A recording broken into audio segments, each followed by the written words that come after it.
Greetings, YouTubians, and welcome back to Wayne Sharp World, where today we're going to be taking a look at another Spyderco, and that is none other than the Spyderco Tenacious in S35VN.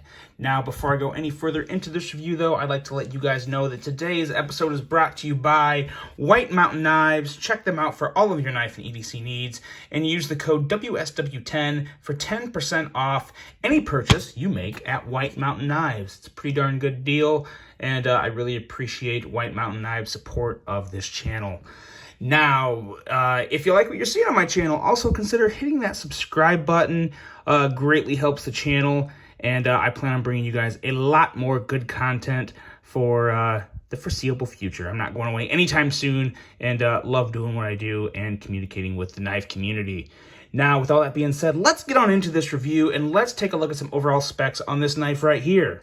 We have an overall length of 7.76 inches with a blade length coming in at 3.39 inches, a blade width of 1.27 inches, and a blade thickness of 120 thousandths. We have a blade material of S35VN, which, as I said earlier, it's kind of what makes this Tenacious a little more unique, that in the FRN color, of course.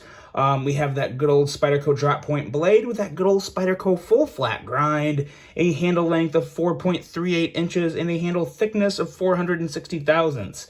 We have a handle width of 1.16 inches with a handle material, as I said earlier, FRN, but in this case, blue, kind of the special version of this model.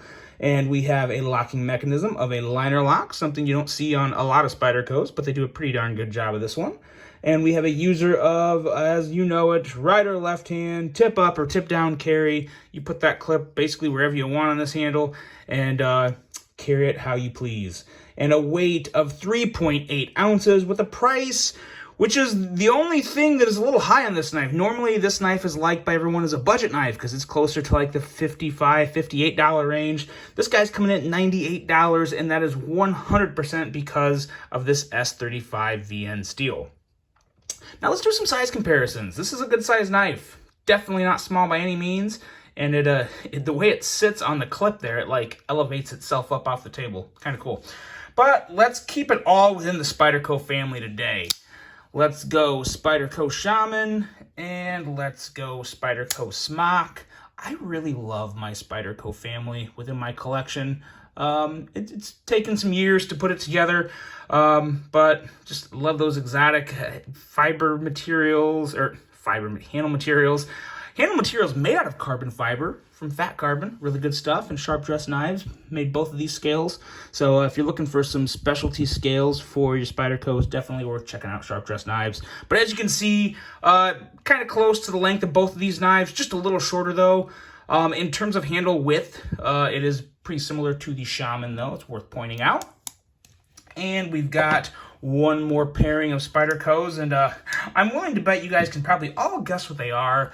The two most probably famous Spydercos, the Spyderco Paramilitary 2 and the Para 3. As you can see, it is obviously very much in between these two.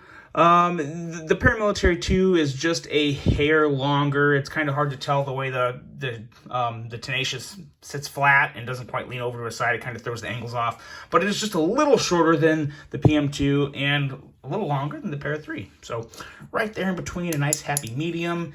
And now let's get into this knife and let's talk about it, because there's really not a lot of unique things to talk about this knife. But it's worth looking out because it's been around for a long time, and it is a pretty good one. It's usually one of the more affordable ones, but when I saw this S35VN version, I really love S35VN. It is one of my favorite steels, and one that I just really enjoy using in my everyday carry lineup. Now, with that being said, let's talk about the blade. It's kind of your typical Spyderco blade shape, to be honest. There's nothing really special about it. But it's at that good thickness, which, you know, at 120 thousandths, excuse me, at 120 thousandths, it's pretty average, but that full flat grind, in my opinion, always kind of elevates a Spyderco blade. And I tell you, the edge on this knife is deceiving because it's coming in at 20 thousandths. So you guys all know 20 thousandths isn't anything super thin, But I don't know what Spyderco's doing there, but they got some extra sauce they're putting on some of these edges, because at 20 thousandths, this is one of the more impressive Spyderco edges I've ever experienced on a knife. And I know I just said that about the Spyderco Stretch 2, and I feel like I just recently said that about another Spyderco, but I don't know what it is. I don't know if it's maybe the type of edge they put on. That's one thing I want to kind of learn more about in the upcoming year to improve my knowledge of knives, or the different types of edges. I know there's, you know, just like degrees and then convex edges and stuff like that, but I'm not super knowledgeable about all that. I've never claimed to be any type of a, you know, a maker or anything. I've always just been a passionate enthusiast. So there's always a lot of room to learn. I plan on learning more about edges in the upcoming year. Whatever edge they have on this guy, though, it works amazingly well. Very, very slicey at 20 thousandths. There's not a lot of edges that I consider super slicey at 20 thousandths, but this is one of them. Just a very, very nice edge on this. And of course, you got the Spyderco Spidey hole, which works good on pretty much anything. I can't ever think of having a Spidey hole, especially this size, on a blade or a Spyderco that I don't like.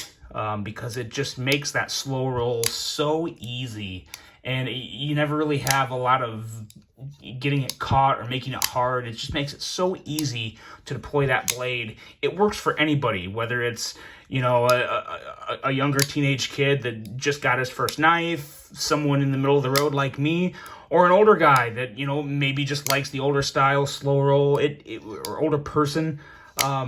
You just can't go wrong with it. So always like the Spidey hole, and that's really about it. There's really nothing else about this blade that makes it unique. I do like this kind of the ramp right here going up to the back of the blade. It's a nice place to put your thumb, and you got that jimping there, which is very nice jimping.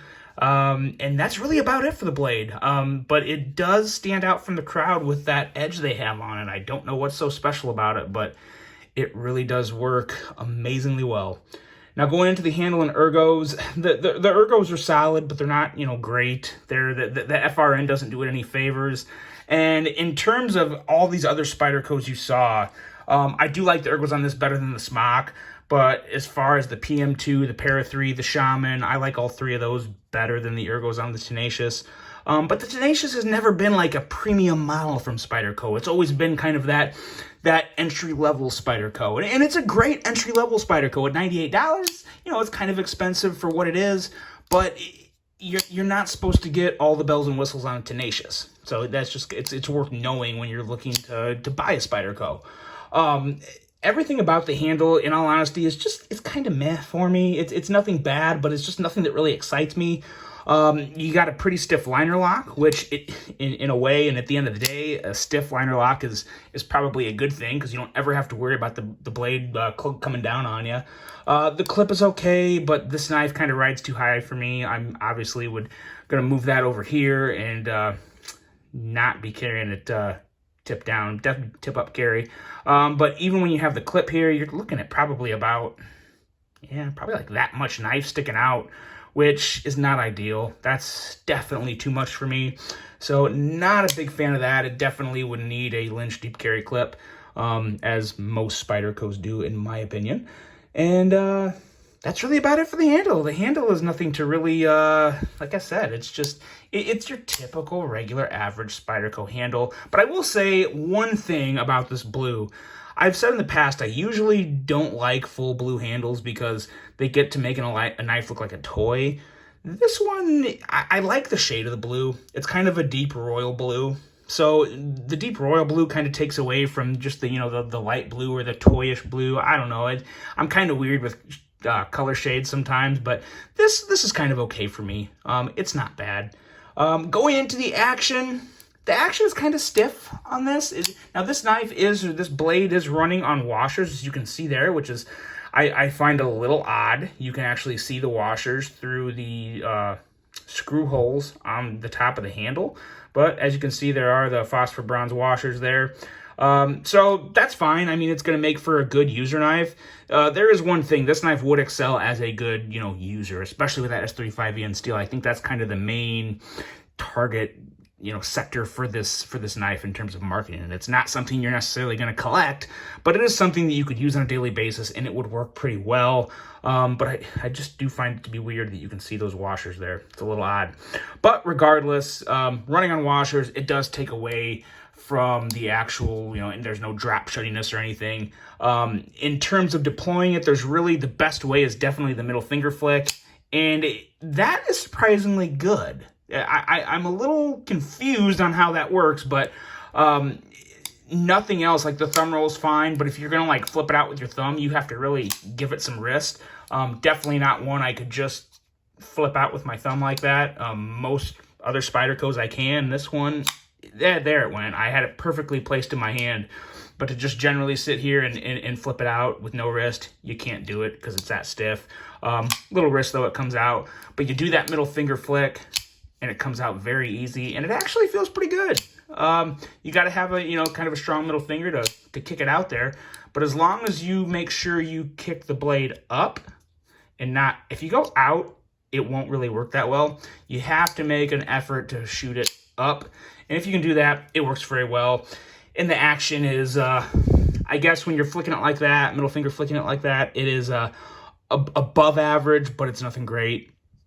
So that's kind of where we're at with this knife. In all honesty, it's something that it's an excellent blade on a very average knife, I guess is the best way to put it. I think it would make a good beater knife for like a heavy user, just because of this nice slicey blade and the fact it's on washers, makes for a better, hard-working knife. But again, at $98, what other options are out there for $98? I will say, though, Spyderco does a fantastic job on their heat treating, especially with the S35, and what they're doing with the edges is really, really good. So it does have some good offerings to it. But at the end of the day, it's one that I personally think I would recommend to someone who wants to try it, but it's not something I would add to my personal rotation. But that's just me. In terms of the overall, knife, it's another Spyderco. So if you like Spydercos, I think you'd probably be happy with this one. The blade centering is a little off, and I guess from what I've heard, that's kind of just the way things go with Tenaciouses. A lot of them are off-centered. I watched a couple other reviews, and they were off-centered on those videos as well, and there was really no fixing it. So a little confused by that, but I guess that just is what it is. And that's the Spyderco Tenacious, guys. Let me know what you think. I'm sure most of you had probably owned one of these at one point. Overall, an okay offering. It's another knife. Hope you guys enjoyed this one. Hope you have a great rest of your day. And until the next one, I'm out.